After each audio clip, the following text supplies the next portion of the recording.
ဒီဗီဒီယိုလေးမှာတော့ကိုဝင်ဆောင်ကာလအဆင့်3ဆင့်အကြောင်းကိုအသေးစိတ်ပြောပြပေးသွားပါမယ်ပထမအဆင့်3ဆင့်မှာဆိုရင်ပထမဆုံး3လဒုတိယ3လနဲ့တတိယ3လဆိုပြီးရရှိတယ်ပထမ3လက12ပတ်ထိ73ပတ်ကနေ28ပတ်ကဒုတိယ3လ28ပတ်နောက်ပိုင်းကတတိယ3လပေါ့နော်ပုံမှန်အပြင်ကိုဝင်ဆောင်တောက်လျှောက်ပေါ့နော်ကိုဝင်အပ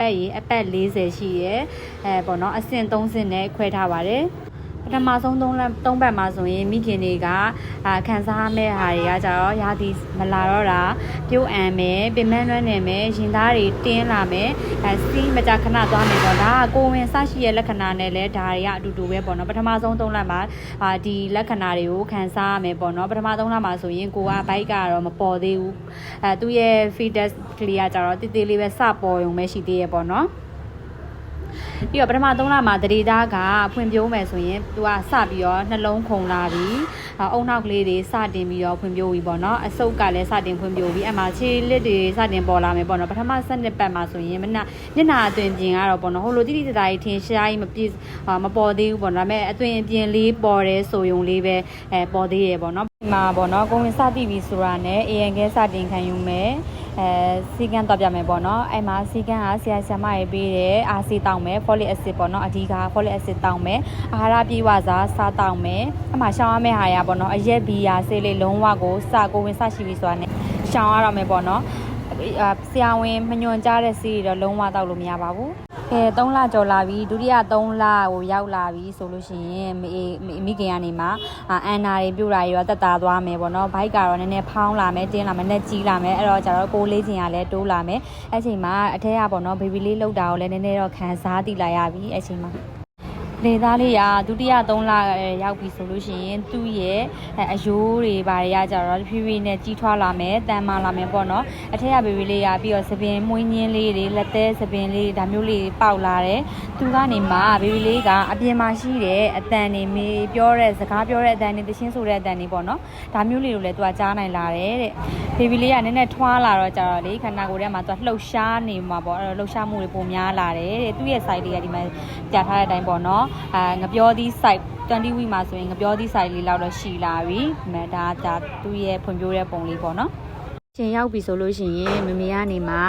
ဂယူးဆိုင်ရမယ့်အချက်တွေကကြတော့အာဟာရပြေဝစာစားရမယ်အေးရေးဝအောင်အေးရမယ်အာဟာရပြေဝစာဆိုတဲ့နေရာမှာအသားငါအတီးရွယ်ဆွန်အောင်စားဖို့လိုအပ်တယ်ပြီးတော့တန်တက်နဲ့ကယ်လ်ဆီယမ်ဒါမျိုးတွေတောက်ပေးရမယ်ပေါ့နော်ဒါ OG ပေးတဲ့ဆင်မတွေပေးတဲ့အားစေးထဲမှာအကုန်ပါရပေါ့နော်ဆေးအားစေးတွေပုံမှန်တောင်းမယ်လေ့ကျင့်ခန်းပေါ့လေ့ကျင့်ခန်းလေးလုပ်မယ်ဘယ်လိုလေ့ကျင့်ခန်းလေးလုပ်ရမလဲဆိုတော့အောက်မှာဗီဒီယိုလေးနဲ့ထပ်ပြီးတော့လုပ်ပေးထားမယ်နော်နောက်ဆုံး3လ28ပတ်ကျော်လာပြီဆိုလို့ရှိရင်ကိုဝင်ရပေါ့နော်ဘိုက်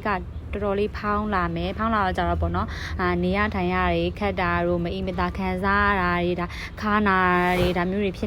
စ်လာပြီပေါ့နော်ပြီးတော့ကြတော့6ထောက်တွေဘာတွေကကြတော့ဖောရောင်လာမယ်ပေါ့နော်ဒါကြတော့ဖြစ်လိဖြစ်တာရှိတဲ့လက္ခဏာတွေရိုင်းစိတ်ပူစရာမလိုဘူးပေါ့နော်ဘိုက်ကကလေးကထွားတော့ကြတော့ဘိုက်ကတင်းတော့ကြတော့ပေါ့နော်အသက်ရှူမဝတာတွေဒါဘာတွေအဲ့လိုမျိုးတွေဖြစ်နိုင်ကြီးရှိတယ်ပေါ့နော်ဆိုရင် third trimester မှာဘေဘီလေးရဲ့ကြီးထွားပုံပေါ့နော်သူက candy site လောက်28 week မှာရှိလာပြီပေါ့နော်တဖြည်းဖြည်းနဲ့ထွားလာပြီတဲ့တတိယ3လနောက်ဆုံး3လမှာပေါ့နော်သတိသားလေးကကြတော့ကို4ချိန်တွေတိုးလာမယ်သူကကောင်းကောင်းဖွံ့ဖြိုးအုံနောက်တွေအဆုပ်တွေပေါ့နော်ဒါတွေကကောင်းကောင်းဖွံ့ဖြိုးလာမယ်ပြီးတော့ဥကောင်းကတဖြည်းဖြည်းချင်းအောက်ကိုစိုက်ပြီးတော့ကြတော့အောက်စိုက်ပြီးတော့ကြတော့တဖြည်းဖြည်းလှည့်လာမယ်ပေါ့နော်ဒါမွေးဖွားဖို့အတွက်အစင်သင့်ဖြစ်မဲ့သူကposition ကိုသူကရအောင်ပြီးတော့လာတာပေါ့နော်အောက်ကိုစိုက်ပြီးတော့ကြာတဖြည်းဖြည်းအယိုးခွန်းနဲ့ဝင်လာမယ်ဒါကြတော့ပေါ့နော်ကလေးကအောက်ကိုစိုက်နေပြီးအောက်ရောက်ပြီးမွေးကနီးပြီဆိုလို့ရှိရင်ကလေးကပုံမှန်ဆိုရင်ဥကောင်းတယ်ပဲစိုက်ရမယ်ပေါ့နော်ဒီမှာဆိုရင်ဥကောင်းနဲ့စိုက်တယ်ဆိုရင်ပုံမှန်ပေါ့နော်ဥကောင်းနဲ့မစိုက်ဘဲနဲ့တင်ပစုံနဲ့စိုက်တယ်အဲ့ဒါမျိုးဆိုရင်ပေါ့နော်ပုံမှန်မဟုတ်ဘူးခွဲမွေးရတယ်ဒါမျိုးနောက်ပြီးတော့ကလန်ပြန်စိုက်တာတို့ပေါ့နော်ပုံမှန်မဟုတ်တဲ့အနေအထားဆိုရင်ဒါမျိုးကရိုးရိုးမွေးလို့မရဘူးခွဲမွေးရမယ့်အနေအထားဖြစ်ပါတယ်မေမေရီနေနဲ့ဒီလိုချိန်မှာဆိုရင်နောက်3လရောက်ပြီဆိုလို့ရှိရင်ပေါ့နော်ကိုကတရေသားလှုပ်ရှားမှုကိုနေ့စဉ်စောင့်ကြည့်ဖို့လိုအပ်တယ်ပြီးတော့မွေးဖွားဖို့အတွက်အစဉ်သင့်ဖြစ်နေရမယ်စေယုံသွားဖို့အတွက်ပြင်ဆင်မယ်လိုအပ်တဲ့ဟာတွေတခါတည်းပြင်ဆင်ပြီးထည့်ထားမယ်ပေါ့နော်ဒီလိုချိန်မှာပေါ့နော်မွေးကနီးလေကိုကဂယူးဆက်ရမှာဖြစ်ပါတယ်အဲ့ချိန်မှာသွေးဆင်းမယ်ရေဆင်းမယ်ပေါ့နော်ကလေးကမလှုပ်တော့တာတို့ဗိုက်တားနာမယ်ဆိုလို့ရှိရင်စေယုံကိုချက်ချင်းသွားရမယ်ဒါ ဒါလေးကပထမ3လဒုတိယ3လနဲ့တတိယ3လကာလ3ခုကိုတည်တည်ချာချာခွဲခြားမြင်သာအောင်လို့တေချာလေးပြပေးထားတယ်ဒါကြတော့ဘေဘီလေးရဲ့ကိုဝင်အပတ်ရဲ့လိုက်ဖွင့်ပြိုးတဲ့ဟာလေးတွေကိုတေချာလေးပေါ့နော်ဒါလေးလုပ်ပေးထားတယ်အပတ်40အထိပေါ့နော်ဒါ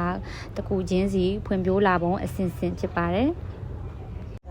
ကဲဒီလောက်ဆိုရင်ကိုဝင်ကာလာ3ခုကိုတည်တည်ချာခွဲခြားတည်ပြီးတော့ကြတော့ယူဆိုင်ရမယ့်ချက်တွေကိုလည်းတည်ပြီးလို့မျှော်လင့်ပါတယ်ရှင်ကျေးဇူးတင်ပါတယ်ရှင်